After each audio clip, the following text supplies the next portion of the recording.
Hello दोस्तों, स्वागत है आपका गौरव एजुकेशन में। तो दोस्तों, इस वीडियो में हम सीखेंगे कि समकोण त्रिभुज के सवाल हम कैसे करते हैं। जैसे कि हमें ये इस तरह से क्वेश्चन मिल जाता है कि यदि किसी त्रिभुज ABC, मतलब कि ये कोई त्रिभुज है ABC जिसमें AB भुजा 24 सेंटीमीटर है तथा BC भुजा 7 सेंटीमीटर है, और इसमें क्या है, हमसे AC का मान पूछ लिया, मतलब कि इस वाली भुजा का मान पूछ लिया। ठीक है, तो ये क्या होता है, एक समकोण त्रिभुज होता है। और समकोण त्रिभुज में ध्यान रखना हमेशा क्या है, एक पाइथागोरस प्रमेय लगती है। उस पाइथागोरस प्रमेय से क्या होते हैं, समकोण त्रिभुज के सवाल हल होते हैं। जैसे कि समकोण त्रिभुज में क्या होता है, एक कोण क्या होता है 90 डिग्री का होता है, और समकोण त्रिभुज में जो ये लंब होता है इसे लंब रेखा बोलते हैं। ये क्या होती है, लंब रेखा होती है। मतलब इस रेखा को क्या बोलते हैं, लंब बोलते हैं, और इस रेखा को क्या बोलते हैं, कर्ण बोलते हैं। ठीक है, ध्यान रखना कर्ण रेखा कौन सी होगी, जो कोण के सामने वाली भुजा होती है उसे हम क्या बोलते हैं, कर्ण रेखा बोलते हैं। और जो नीचे आधार पर टिकी हुई होगी, जमीन की तरफ होगी, उसे हम बोलते हैं आधार रेखा। ठीक है, तो ये तीन रेखा इसके अंदर होती हैं। एक क्या होता है, इसमें 90 डिग्री का कोण होता है। ये जो रेखा होती है जिस पे आके कोण टिकता है इसे बोलते हैं आधार, और जो ऊपर से आती है इसे बोलते हैं लंब। बस ये चीज़ आपको समझना है और आपका क्वेश्चन हो गया हल। तो इसमें ध्यान रखना, इसमें परिभाषा क्या होती है, पाइथागोरस प्रमेय को हम समझेंगे फिर ये सवाल हो पाएगा।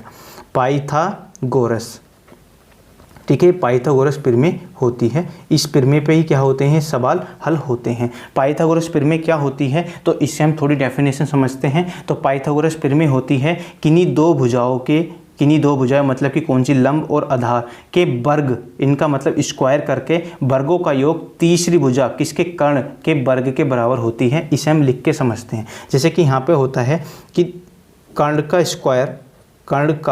स्क्वायर बराबर लंब का स्क्वायर प्लस आधार का स्क्वायर, प्लस आधार को शॉर्ट में लिख देता हूँ, आधार का स्क्वायर। ठीक है, तो इसमें हम समझते हैं कि किन्हीं दो भुजाओं के, इनका वर्ग मतलब कि स्क्वायर का योग मतलब प्लस करके तीसरी भुजा मतलब कर्ण के वर्ग के बराबर होती है। यही क्या होती है, इसकी परिभाषा होती है कि किन्हीं दो भुजाओं के वर्गों का योग तीसरी भुजा के वर्ग के बराबर होता है। ये हमारी पाइथागोरस प्रमेय होती है। अगर ये आपको समझ में आ गया तो आप आसानी से कर सकते हैं। अब देखो, कर्ण रेखा की हम बात करें तो कर्ण रेखा क्या है, हमारे पास AC है।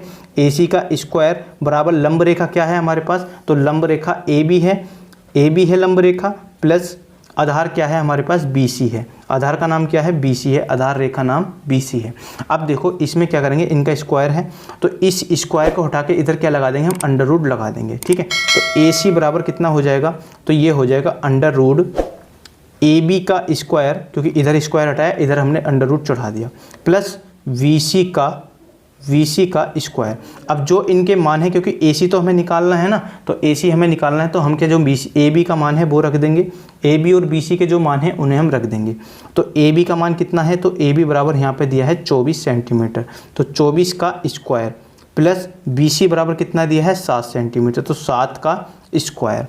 AC बराबर, यहाँ पे ध्यान रखेंगे, AC बराबर, अब हमें पता होना चाहिए कि ये वर्ग किसका होता है, ये इसका वर्ग क्या होता है, तो इसका वर्ग आपको ध्यान रखना है 576 होता है। अगर आपको वर्ग निकालना नहीं आता तो आप क्या करना, 24 की 24 से गुणा कर लोगे, तो जो आएगा वही क्या होगा, आपका वर्ग हो जाएगा। इसी तरह से 7 का, अगर 7 की 7 से गुणा करेंगे तो 7 7 कितना होगा, 49 हो जाएगा, मतलब कि 7 का वर्ग हो गया 49। अब इन दोनों को जोड़ लेंगे, जो अंदर वाले हैं इन्हें जोड़ लेंगे, तो AC बराबर कितना हो जाएगा, तो AC बराबर हमारा हो जाएगा कितना, 9 और 6 कितना हो जाएगा, 5, और हासिल लगा देंगे 1, इसके बाद 4 और ये 7 कितना होता है, 13 और ये कितना हो जाएगा, 6, ये कितना हो जाएगा, तो यह हो जाएगा हमारा, 7 और 11 और ये कितना हो जाएगा, 12। ठीक है, तो ये कितना लिख देंगे, 2 आ जाएगा, तो 2 हासिल लगेगा 1, इसके बाद 4, यहाँ पे कितना हो जाएगा, यहाँ पे कुछ बचा नहीं, तो यहाँ पे हो गया 5 और 1 कितना हो गया, 6 हो गया। मतलब जोड़ने के बाद कितना आ गया, 525 आ गया।